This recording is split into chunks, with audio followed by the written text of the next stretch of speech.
Hi అండి, అందరూ బాగున్నారా? ఈరోజు మనం దొండకాయ కర్రీ ఫ్రై ఎలా చేసుకోవాలో చూద్దాం. ముందుగా స్టవ్ వెలిగించి స్టవ్ పై గిన్నె పెట్టి దాంట్లో ఒక పాన్లో 2 టేబుల్ స్పూన్ల వరకు ఆయిల్ వేసుకొని అదేవిధంగా జీలకర్ర వేసేసుకోవాలి. అదే పోపు దినుసులు వేసుకోవాలి. అదేవిధంగా కొన్ని అవి మినపప్పు కూడా వేసేసుకుంటే సరిపోతుంది. ఆవాలు, మినపప్పు ఇవన్నీ పోపు వేసుకొని ఒక 2 మినిట్స్ తర్వాత చూసారండి, ఇలా పోపు చిటపట్లాడేటప్పుడు ఇవి వేసుకున్న తర్వాత ఈ పోపు తయారైనాక సన్నగా చాప్ చేసుకొని దొండకాయలను శుభ్రంగా వాష్ చేసుకొని సన్నగా చాప్ చేసుకొని పెట్టుకున్న దొండకాయ ముక్కలను ఇలా కట్ చేసుకొని ఉన్న ముక్కలను వేసేసుకోండి. ఇలా వేసేసుకొని బాగా మిక్స్ చేసుకోండి.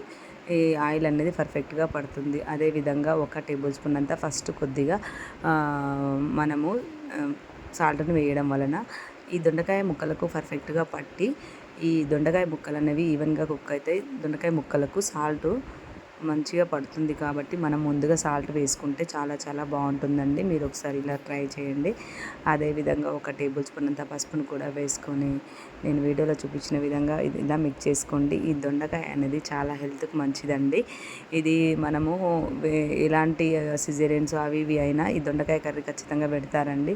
దీనివల్ల ఎలాంటి ఎఫెక్ట్ ఉండదు కాబట్టి ఈ దొండకాయ చాలా చాలా మంచిదండి హెల్త్కు. మీరు ఇలా ట్రై చేయండి, చాలా చాలా బాగుంటుంది. ఇలా బాగా మిక్స్ చేసిన తర్వాత 1 టేబుల్ స్పూన్ అంతా ధనియా పౌడర్ని వేసుకొని బాగా ఇలా మిక్స్ చేసేసుకోండి.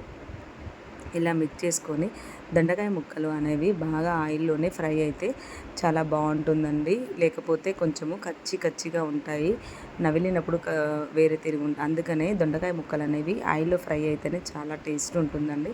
మీరు ఆయిల్ అనేది 75% వరకు కుక్ అయ్యేలా చూడండి. అదేవిధంగా కొద్దిగా 1 టేబుల్ స్పూన్ అంతా గరం మసాలాను కూడా వేసేసుకోండి. ఇలా వేసేసుకొని బాగా 1 మినిట్ ఇలా బాగా మిక్స్ చేసుకోండి.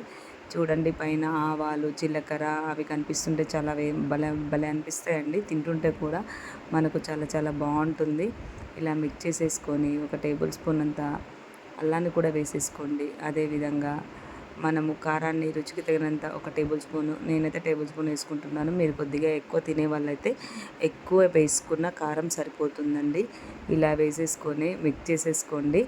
మనకు ఆల్మోస్ట్ ఆల్ ఈ దొండకాయలు అనేది 70% కుక్ అవుతాయి కాబట్టి మనము ఈ కారం అనేది ఒక 5 మినిట్స్ ఫ్రై అయితే సరిపోతుందండి. చాలా పర్ఫెక్ట్గా కుక్ అవుతుంది. చాలా చాలా బాగుంటుంది టేస్ట్.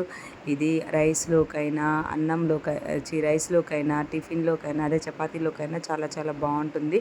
ఇష్టం లేని వాళ్ళు, దొండకాయ అంటే ఇష్టం లేని వాళ్ళు ఇలా ఫ్రై చేసి ఇవ్వండి. చపాతీలోకి పెట్టుకొని తింటే సూపర్ ఎక్సలెంట్ టేస్ట్ ఉంటుంది. ఎంతో ఎమ్మీ టేస్టీ అయిన దొండకాయ ఫ్రై రెడీ. చూస్తేనే నోరు ఊరిపోతుంది కదండి. మీరు కూడా ఒకసారి ఇలా ట్రై చేసి ఎలా ఉందో లైక్ చేయండి, కామెంట్ చేయండి. దొండకాయ ఫ్రై